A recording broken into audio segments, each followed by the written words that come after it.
Aurora Station hung in silent orbit above the icy surface of Kepler 452b, a human colony built where no one thought survival was possible.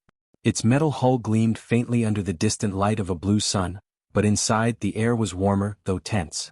The station wasn't just home to workers and engineers, it sheltered children, orphans who had lost their families during the early colonization expeditions.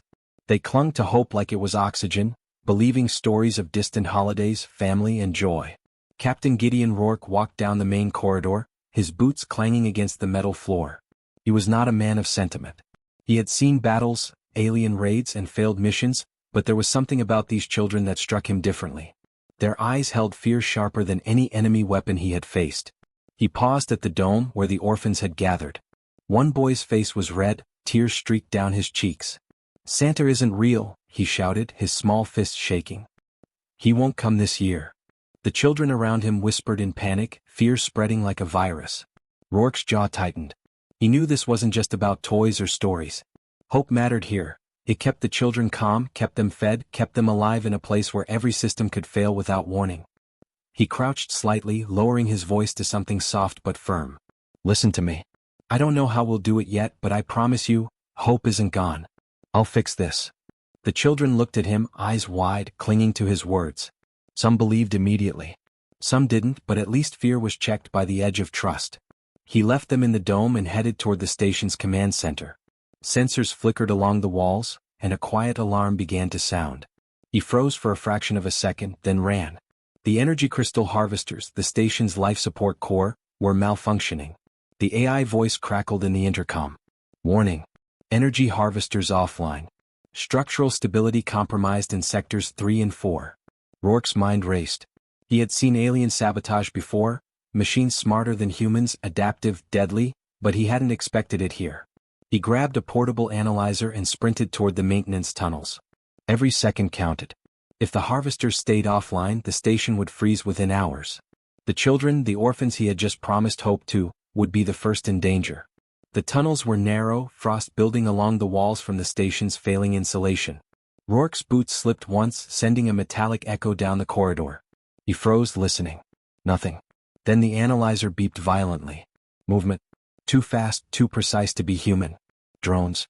Unknown, alien drones moving with purpose. Their shadows glinted under the emergency lights. They were scavenging for weak points, disabling systems with surgical precision. Rourke had no time to hesitate. He ducked behind a conduit, fingers brushing against the cold metal as he plotted. Fighting them head-on would be suicide. He needed cunning, not brute force. He recalled how drones of this type reacted. They over-prioritized high-value nodes, ignoring decoys until forced otherwise. A plan formed in his mind. He would have to lure them away from the main harvesters by time to reboot the system manually. He glanced back at the dome's monitor feed. The orphans watched from above, their tiny faces illuminated by dim lights. He swallowed hard. Failure wasn't just about survival, it would crush their belief in humanity and hope itself. He moved forward, careful and deliberate. Every step was a test of nerve. Frost-coated conduits threatened to collapse. A wrong move could trap him. The drones patrolled in patterns, scanning for life signs. One nearly caught him, a gleaming limb of alien metal snapping close enough to touch. Rourke's breath hitched, but he didn't panic. He dove into a shadow, narrowly avoiding detection. Reaching a junction, he paused. His hands trembled slightly, not from fear, but from the responsibility he carried. Every calculation, every move could mean life or death for the children upstairs, for the station, for himself. He checked his analyzer again. The harvesters were barely functioning, flickering like dying stars. Time was slipping through his fingers. Rourke's mind raced. He could try to hack the drones, but that would take minutes he didn't have. He needed a distraction, something bold. He pictured the station's emergency override panels, the maintenance bots he could trigger remotely. A plan, fragile and dangerous, began to take shape. It would work only if the drones fell for it. It would work only if he stayed calm. Above all, he thought of the orphans. Their small voices, their desperate belief in something bigger than themselves. They needed him to succeed. They needed humans to prove once again that courage, intelligence, and heart could stand against impossible odds. A shadow moved at the far end of the tunnel. The drones were closing in. The plan had to start now. Rourke gritted his teeth and whispered to himself, "Let's give them a reason to believe." And with that, he pressed the first sequence on his portable console, sending a pulse through the system that would lure the drones, but whether it would save the harvesters or trap him instead remained to be seen. The drones reacted instantly. The pulse Gideon Rourke sent through the system lit the maintenance tunnels with flickering sparks. Alien machines twisted, shifting toward the false node he had created. It was risky. One miscalculation and the harvesters would fail, the station would freeze, and the orphans' hope would die along with it. Rourke darted forward, keeping low behind frost-coated pipes. Each step was careful, measured. He had studied these drones during prior encounters. Fast, adaptive, ruthless. They would attack anything that threatened their mission. But they were also predictable, pattern-driven, overconfident in their logic. That was his advantage. He reached the junction near Sector 3, where the main harvesters hummed weakly, barely keeping the station alive. The cold was biting even through his uniform. Fingers numb, he began rerouting power manually, connecting the emergency circuits to the central grid. Sparks flew, freezing mist curling around his face. He worked quickly, sweat mixing with frost. Every second counted. Every second the drones edged closer. One drone broke away from the decoy, sliding toward him with fluid, unnatural motion. Its sensors glowed red, scanning the area for anomalies. Rourke froze, holding his breath. The drone's shadow moved across the conduit, too close, almost grazing his shoulder. He pressed himself against the cold wall, heart pounding. The AI's voice in his earpiece was calm, almost serene. Warning, life signs detected in high-risk zone. Rourke ignored it. He had no time for fear. Every heartbeat was a calculation. Every breath, a measure of courage. He remembered the children above, their wide eyes, their trembling voices begging for belief. They were counting on him to succeed where systems, technology, and the station's defenses had almost failed. The drone paused, its red eye scanning the false pulse he had created. It hesitated, then returned to the decoy. Rourke exhaled slowly, feeling a tiny spark of relief. One step closer to survival. One step closer to restoring hope. He continued rerouting the energy, connecting each harvester sequentially. The lights flickered and the hum of power grew steadily. If he could just stabilize the grid for a few minutes, the station's AI could take over fully. But he wasn't done. The drones were still active, still a threat. And the tunnels were unstable. Ice fractures cracked under the pressure of the station's stress. Suddenly, the ground beneath him shuddered violently. A small section of the tunnel roof collapsed, sending a spray of ice and metal shards across the floor. Rourke dove to the side, scraping his arm but avoiding serious injury. The drones paused, curious, adapting to the new obstacle. The collapse had delayed them slightly, but it had also damaged one of the circuits he was rerouting. Panic threatened to creep in. He couldn't afford it. Not now. He pressed forward, using his analyzer to bypass the damaged node. Fingers stiff from cold, eyes stinging from frost and sparks, he connected the final harvester to the emergency grid. Power surged, humming through the station like a living heartbeat. The AI confirmed, system stabilized. Life support nominal. Rourke allowed himself a brief glance at the monitor feed from the dome. The orphan's eyes were wide with a mix of fear and awe. They didn't see the struggle, the danger, the narrow misses. They just saw a human standing in the shadows, facing what seemed impossible. And in that moment, hope returned, flickering but alive. But the relief was short-lived. The drones adapted quickly. Their sensors, now alerted to human life, focused on him. Red lights scanned, targeting him with deadly precision. One lunged from the shadows, fast and precise. Rourke barely dodged, rolling along the floor as sparks erupted where it struck the conduit. He knew brute force wouldn't work. Not against them. They were too fast, too smart. He had to think and think fast. Every second he delayed, the drones could disable the harvesters again. He needed a trap, something that would stop them completely, but he had nothing but the station's failing systems and his own wits. Rourke sprinted toward the docking bay, the only location with magnetic containment systems powerful enough to trap multiple drones at once. His breath formed clouds in the frigid air. The drones followed, swarming through the tunnels with almost predatory coordination. He ducked under a pipe, triggered a misdirected maintenance bot, and watched as one drone collided with it, sparks flying. The distraction gave him a precious few seconds. He reached the docking bay door and sealed it behind him, activating the outer bay lights. The bay was vast, empty except for the magnetic traps and safety rails. He crouched low, recalibrating the traps to deploy in sequence. The drones began pouring in, scanning, analyzing, preparing to strike. Rourke's fingers flew over the console, overriding safety locks. If he timed this wrong, the traps would fail, the drones would escape, and the station would remain at risk. He took a deep breath, feeling the weight of the children's trust pressing on him, the station's survival in his hands. "Come on," he muttered, eyes on the console. "Let's see what humans can do." The first drone stepped fully into the bay. The magnetic fields hummed, pulsing with raw energy. Sparks arced through the air. The drone froze, twisted, and then collapsed into a heap of inert metal. One by one the others followed. The air vibrated with the sound of short circuits, the hiss of energy release, and the quiet exhalation of a soldier who had just survived the impossible. Rourke stood alone, frost coating his uniform, every nerve alive with tension. He glanced back at the monitor feed of the dome. The children had seen nothing yet, but soon they would. And when they did, they would see what humans could do. But even as relief settled in, a deeper worry surfaced. The station was safe for now, but the drones had come from somewhere. Something had sent them. And if there was one thing Rourke knew, it was that when humans showed courage, enemies would notice. He swallowed hard, already planning the next step. Survival here was temporary. Humanity had fought and won this battle, but the war for Aurora Station, and the hope of its children, was far from over. The docking bay fell silent except for the hum of the magnetic traps and the distant flicker of lights. Gideon Rourke leaned against the console, catching his breath. The drones were down, their metal bodies strewn across the floor. Yet he knew this was only a temporary victory. Somewhere, someone, or something, had sent them. And if he didn't act fast, the station would be vulnerable again, possibly permanently. He pulled his portable analyzer from his belt and began scanning the remaining systems. The harvesters were back online, but only just. Power surges had damaged circuits in Sector 2 and the main grid was unstable. The AI warned, partial functionality. Rerouting recommended. Rourke gritted his teeth. The station's survival depended on more than brute force now. It required creativity, precision, and timing. The tunnels twisted and turned like frozen veins. He studied the drone remains, noting the pattern of their circuits and their targeting algorithms. They were adaptive, yes, but predictable in their logic. Each drone prioritized what it believed to be the weakest link. Rourke smiled faintly. Predictable was solvable.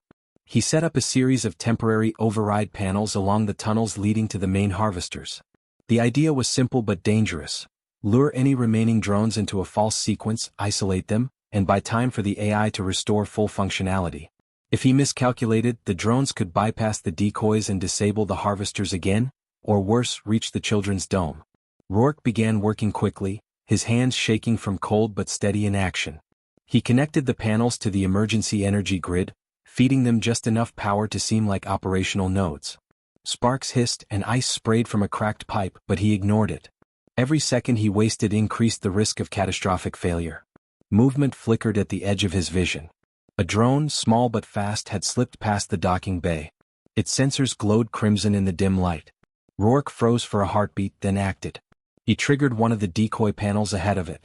The drone accelerated toward the false target, scanning and recalculating. He allowed himself a quiet sigh. Step 1, working. The next challenge loomed, rebooting the main energy harvesting core.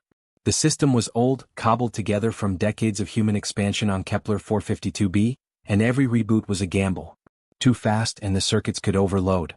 Too slow and the station would continue losing power. Rourke carefully accessed the control interface, his fingers moving faster than his mind sometimes could follow. He had to think ahead, anticipate what each panel and sequence would do in reaction to the drone's logic. Another warning flashed: structural instability in Sector 4. The tunnel walls were cracking from the cold and vibration. A misstep could collapse the path entirely. Rourke held himself steady, mentally mapping the tunnels like a battlefield, calculating angles, timing, and sequences. It was a game of chess and the stakes were life and death. As he worked, he couldn't help thinking about the children. Their hope rested on him, not just survival but inspiration. Humans had always faced impossible odds. On Earth, on the colonies, in every war and disaster humanity had endured because someone refused to give up. He was the one standing between these orphans and despair. He couldn't fail. The first reboot sequence began. Lights flickered throughout the tunnels, feeding the harvesters a steady surge of energy. Rourke watched the analyzer. The flow was stable but only barely. He needed one more step, a final adjustment to prevent the system from overloading and to ensure that any remaining drones could be trapped if they returned. He identified the energy nodes most likely to attract a drone. By slightly overloading them, He could create a magnetic signature irresistible to the adaptive AI of the drones. It was risky. Too strong and it might damage the harvesters permanently. Too weak and it wouldn't draw the drones in.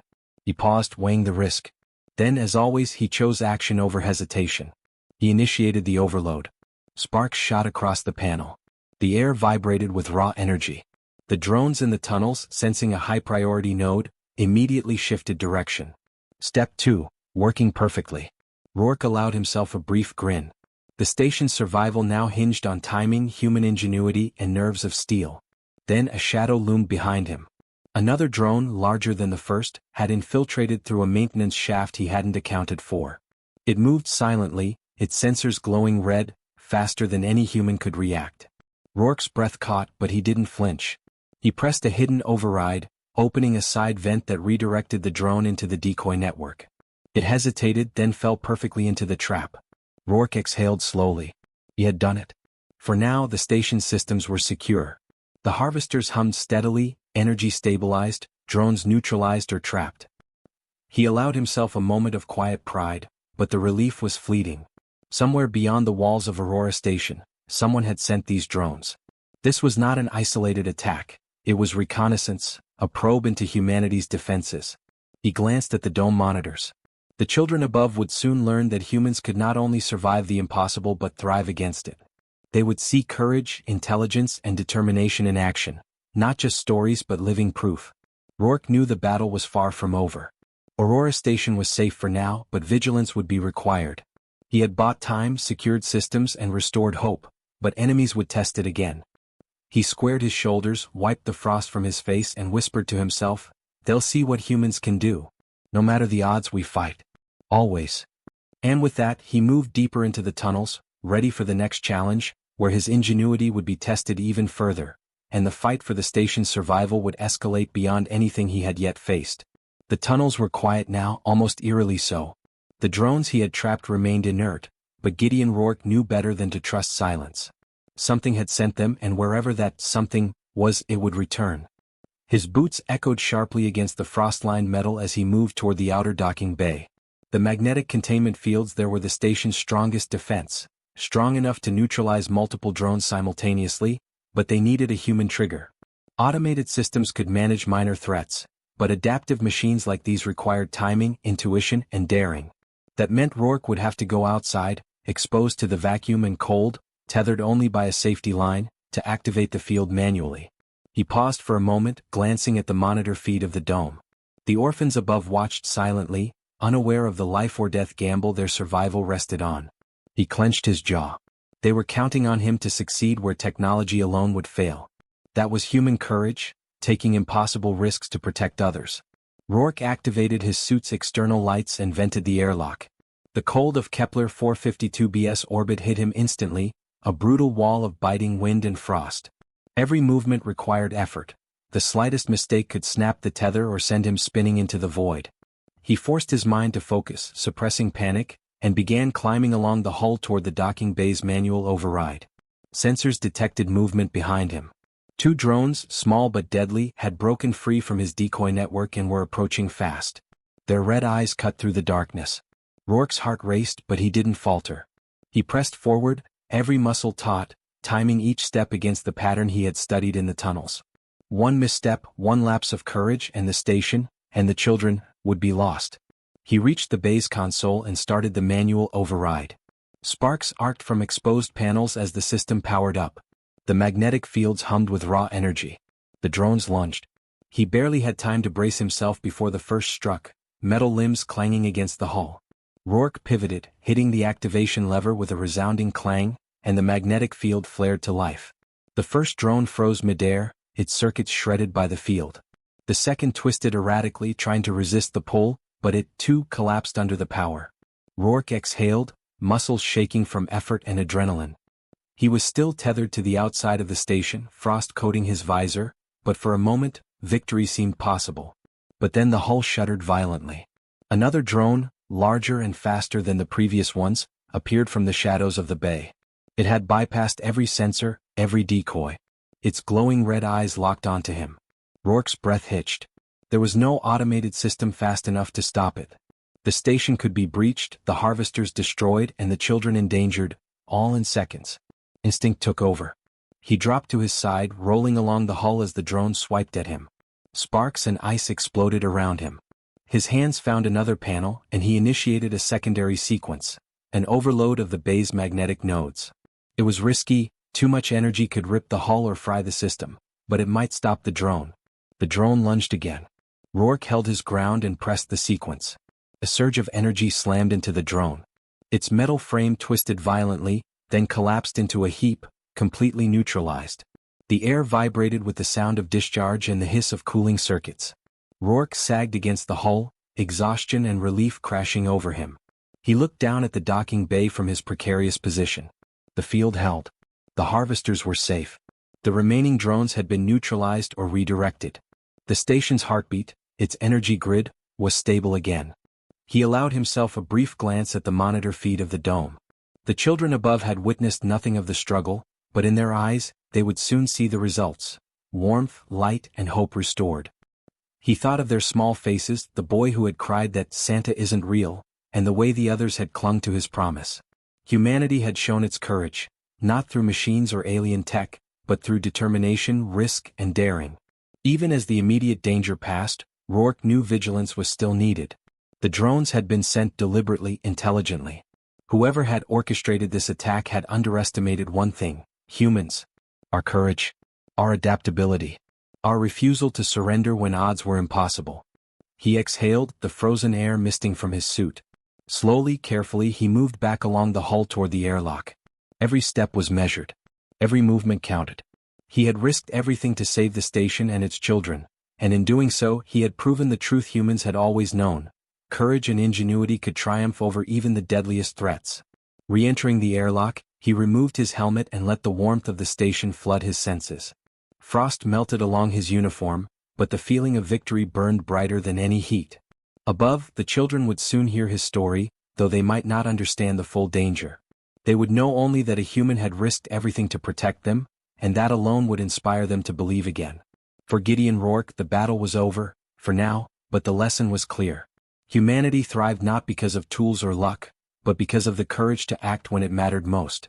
And as long as humans were willing to fight, no challenge, no alien machine, no frozen exoplanet, no impossible odds, could ever truly destroy hope.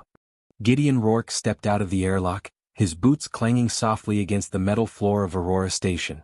The cold still clung to his uniform and frost streaked across his hair, but the warmth in the station hummed around him like a heartbeat. Every system was online, the harvesters were stable, and the magnetic containment field had neutralized every last drone.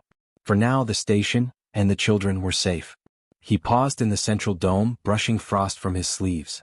The orphans were gathered where he had left them, their eyes wide and unblinking. They had seen the lights flicker, the power stabilize, and above all, they had witnessed hope returning in small, inexplicable ways. Yet the most important thing was the proof.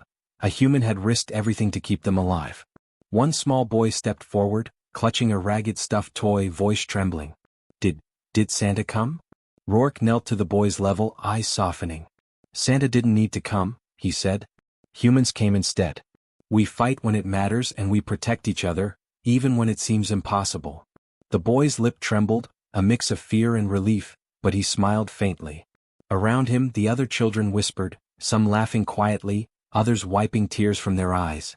They didn't fully understand the danger or the technical genius it had taken to save the station, but they understood the human courage behind it. That was enough. Rourke stood scanning the dome. The station lights shimmered over the icy exterior, casting reflections across the floor. Somewhere in the outer hull, frost still clung stubbornly, proof of how close they had come to disaster. Yet the warmth in the station had returned, steady and bright. He had restored not just energy but belief. He moved to the main monitor feed, bringing up the exterior cameras. The destroyed drones littered the docking bay, inert under the magnetic field. Their threat was gone, but the mystery remained. Who had sent them and why? That question would haunt him. But for today the orphan's safety was more important. Survival came first, curiosity later. A young girl tugged at his sleeve. Will they come back? She asked, voice small, almost fearful. Rourke kneeled again, locking eyes with her. Maybe, he said honestly. But if they do, we'll be ready. Humans always fight. We're clever, we're brave, and we never give up. That's what keeps us alive. Her eyes lit up just slightly and a spark of belief returned. The smallest moments he knew were sometimes the most important. One story, one promise, one act of courage could change everything for a child. He made his way toward the station's recreation area, where he could finally remove his helmet and let the heat thaw him. The children followed at a cautious distance, whispering among themselves. It wasn't just fear anymore, they were curious, inspired, and alive with new energy. Rourke glanced back at the station systems. The harvesters hummed steadily, the AI confirming stability across every sector. Power levels were optimal. Structural integrity was intact. Everything he had risked his life for had survived. Yet the true victory was not in circuits or metal, it was in the eyes of the children above. He sat down on a bench, rubbing his face with gloved hands. Memories of past battles, alien attacks, and impossible odds swirled in his mind. He had faced death countless times, but none of those moments compared to this one. Here, the stakes were not just his life, they were the fragile trust and belief of children who had no one else. Protecting them required more than courage. It required heart. The children slowly approached, gathering around him. They didn't speak at first, just stared. One by one they began to ask questions, about the drones, about the station, about what he had done. Rourke answered, simply and honestly, explaining how humans could use brains and bravery together to survive even the deadliest threats. A boy finally spoke, voice cracking with awe. You saved us. You really saved us." Rourke looked at him, then at the others. "We all save each other," he said. "That's what humans do. Even when the odds are against us, even when it seems impossible, we fight for each other. That's how hope survives." Tears filled some of the children's eyes, not just of relief but of inspiration. They had seen, even without fully understanding, what human courage could achieve. They had learned that survival was not luck, not magic, but determination, intelligence, and heart. Rourke leaned back, finally allowing himself to relax. Frost still clung to his uniform, but the warmth in the room spread through him, stronger than any heater or energy core. He looked at the children again and whispered, almost to himself, "Humans are extraordinary. And we always will be." Above Aurora Station, the frozen world of Kepler 452b stretched endlessly, harsh and unforgiving. Somewhere out there, threats would return, challenges would arise, and danger would test them again. But for now, humans had won. Hope had returned to the children. Courage had triumphed over fear. And one soldier's daring, one human's ingenuity, had proven that even in the darkest reaches of space, humanity would shine brighter than anything it faced. The children laughed, small voices echoing in the dome, and for the first time in weeks, Aurora Station felt alive with warmth, light, and belief. Rourke smiled faintly, knowing that this moment, this victory of courage, intellect, and heart, would live on far longer than any drone or storm ever could. Somewhere beyond the station, the universe was still vast, cold, and indifferent. But inside Aurora Station, humans had shown what they could do: survive, protect, and inspire no matter the odds. And that was the greatest proof of all.